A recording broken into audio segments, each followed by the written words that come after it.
राज्यातील शेतापर्यंत जाणारे पाणंद रस्ते म्हणजे शेत रस्ते अतिक्रमण मुक्त करून त्यांची नोंद 7-12 उतार्यावर करण्याबाबत शासनाने कार्यवाही सुरू केली आहे। या संदर्भात आमदार प्रशांत ठाकूर आणि आमदार महेश बालदी यांनी विधिमंडळाच्या अर्थसंकल्पीय अधिवेशनात तारांकित प्रश्न उपस्थित करून शासनाचे लक्ष वेधले होते। या प्रश्नाला उत्तर देताना महसूल मंत्री चंद्रशेखर बावनकुळे यांनी सांगितले की राज्यात पाणंद रस्ते अतिक्रमण मुक्त करण्यासाठी विशेष मोहीम सुरू करण्यात आली आहे। गाव नकाशावर दिसणाऱ्या शेत किंवा पाणंद रस्त्यांची नोंद 7-12 उतार्याच्या इतर हक्क या सदरात करण्यात येणार आहे।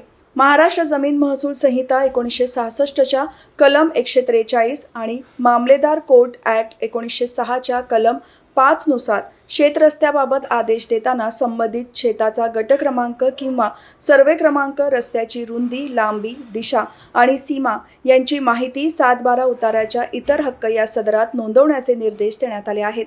त्यानुसार सध्या क्षेत्रीय स्तरावर नोंदी करण्याचे काम सुरू आहे।